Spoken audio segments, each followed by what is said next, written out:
Welcome back to the May Ride Adventure. Rain, rain, go away. But it didn't.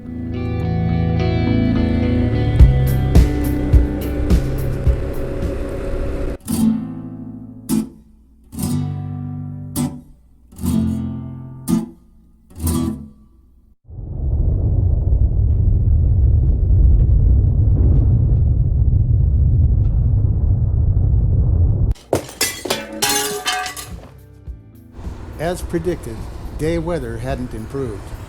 With rain steadily falling, we met at a place simply called the Ennis Pharmacy. Well, it's a wet day here in Ennis. To the locals, it's simply known as the Pharmacy, and it harkens back to the old soda fountain days. It's also a restaurant. We sat down for a morning breakfast, contemplating a wet ride to Arco, Idaho. My other purpose for visiting the pharmacy was to see if I could procure a mini SD card or two. Forgetting my card reader at home, I didn't have a way to save video files to my notebook external hard drive. With a trip back to the local True Value hardware store, I was able to purchase their last remaining 8GB card for one of my cameras. Note to self, next time maybe use a packing checklist?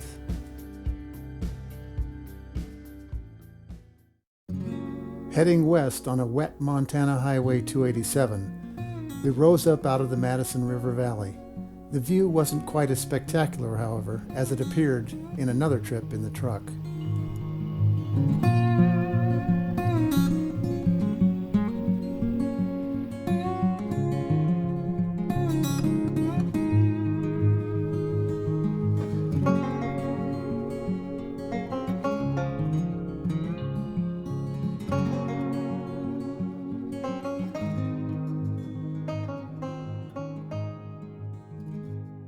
Over the crest of the hill, lying along Alder Gulch, is Virginia City, claimed to be the richest placer gold strike in the Rocky Mountains.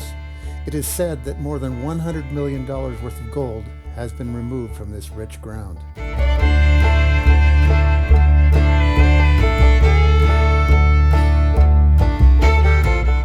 Virginia City's 19th century buildings evoke a reminder of Old West mining culture.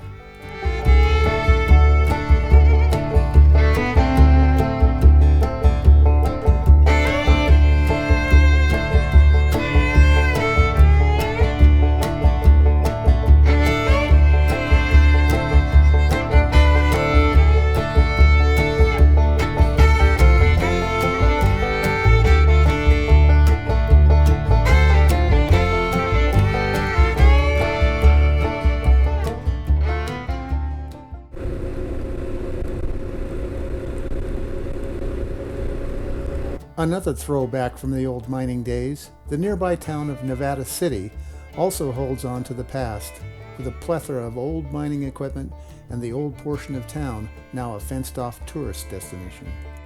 If the walls could talk. We didn't stop to take in the history, however.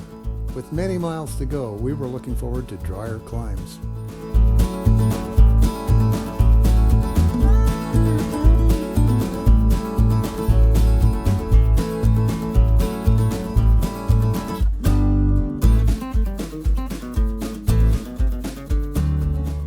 So it was off to Twin Bridges, then south on Montana 41 to Dillon.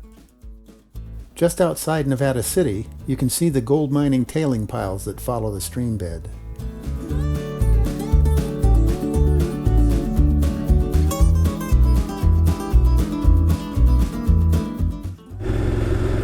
Sheridan, Montana. Quaint little town. And it isn't raining quite so hard here. Maybe I like it.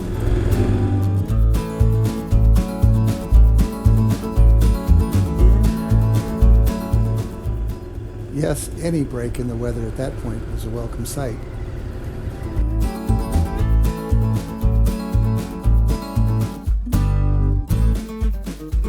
And just like that, the weather dried up a little bit. Stellar! Finally, some dry pavement.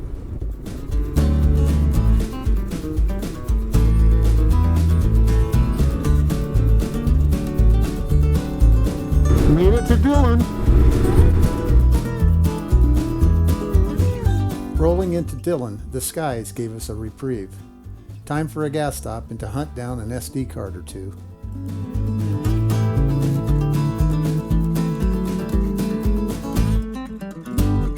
You film any of that? So what do you think of the ride so far? It's great. We're having a good time, and it stopped raining. And it did. So that was wonderful. And the GS is performing. Yes, works perfectly. And the Western. And then there's the big beast. Oh, and there he is. No, wait. So what do you think of it so far? It's all good. In Dillon, you won't find a Walmart, Target, or an LA Fitness. Safeway? Yes. Ace Hardware? Yes. But don't expect lavish shopping or highfalutin restaurant fare. It's a typical Montana small town. You can, however, book a fly fishing trip with one of the many fly shop local guides on the Beaverhead or the Big Hole, all for about $650. After inquiring around, it was determined that a local video store would have the mini SD cards I needed, and voila, I was able to purchase a 64 and a 128 gigabyte card. Perfect. With the lure of partly cloudy skies and dry pavement, we set off west on Montana 278.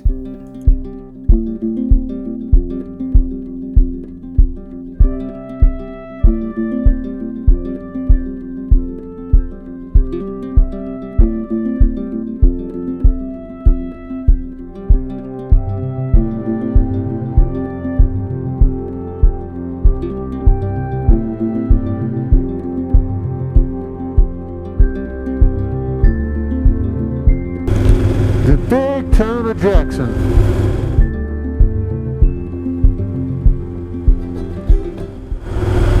An enormous amount of cow poop on the road. I don't think I'd like to run over that stuff in the curve when I was riding in the rain, however.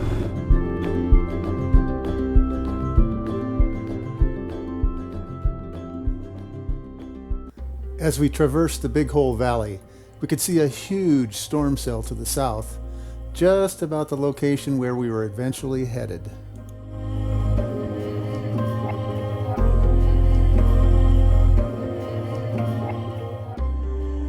With rain falling and the storm headed our way, we ducked inside a coffee shop to wait out the onslaught. We had over 200 miles to go before we could rest our heads in Arco, Idaho, and it was quite evident the storm wasn't going to give us a break. Finishing up our coffee and a snack, we saddled up and headed into the fray. It was time to ride.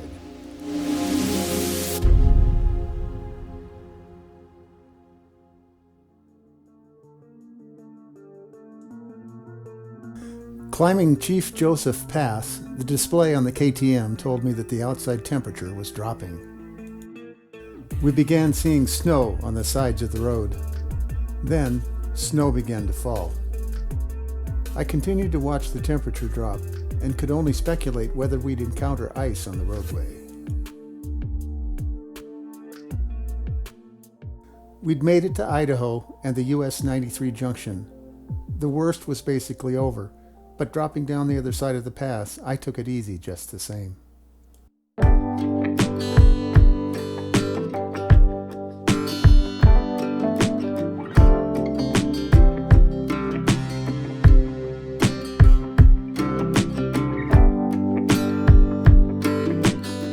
Working our way south to Salmon, Idaho, the landscape began to dry out and the temperature rose. It was a welcome shift from the freezing temps of Chief Joseph Pass.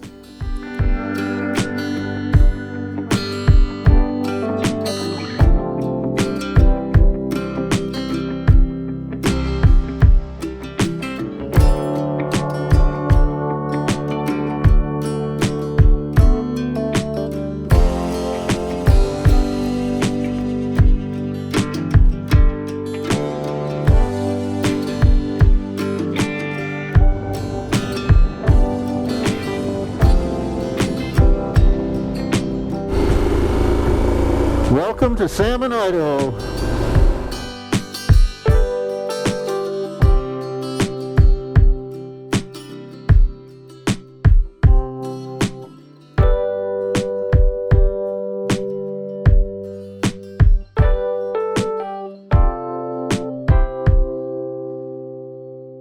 It was my first time on this section of the road. With no rain and dry pavement, I had a blast carving through the Highway 93 canyon twisties.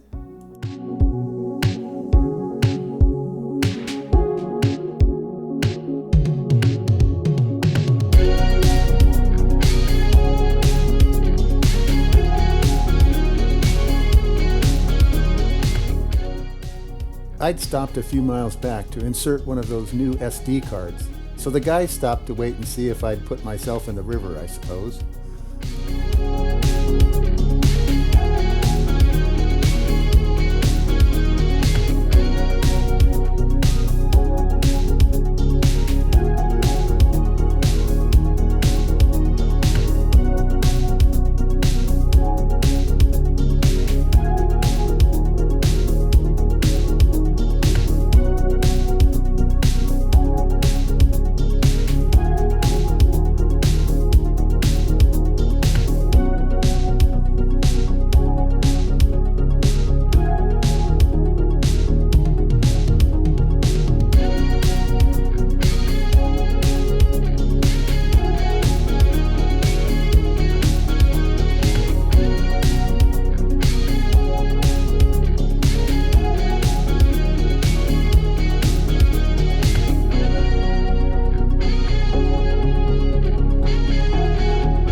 Welcome to Chalice, Idaho.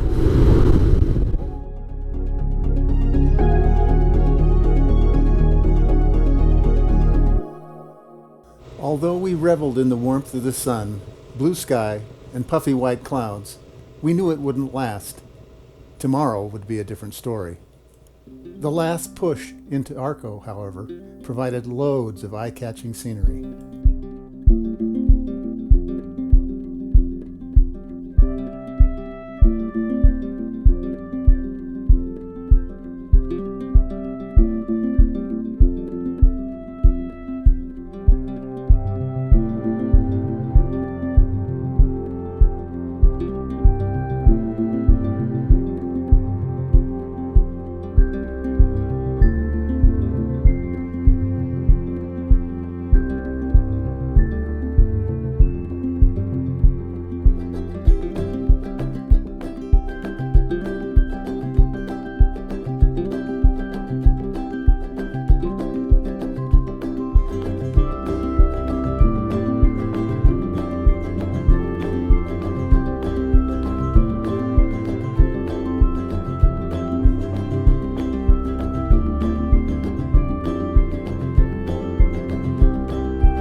Welcome to Arco.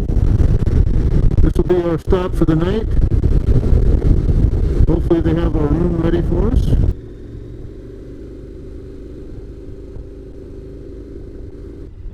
And they did have our rooms ready. My old body isn't what it used to be, and after almost 350 miles, I was more than ready for a rest. Here we are. Yeah, the address, or the GPS said it should have been back there about 3/10 of a mile. Oh, really? I don't know what happened there. You know that tech stuff? Go to where you find it, I guess. Yeah. This is the place, I think. Looks like the pictures. The Arco Inn. It's the 4-star hotel. What's that?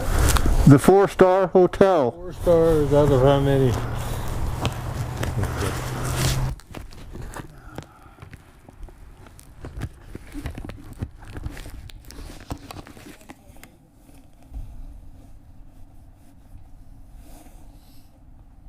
You can tell here by my lack of awareness and forgetting to turn off the helmet cam, I was tuckered.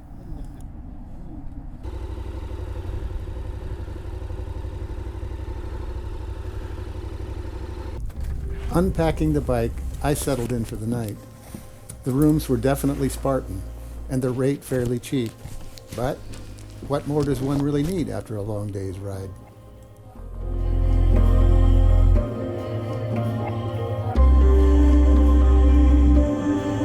What will day 3 hold in store for the Intrepid 4? Stay tuned. Join us next time for episode 3.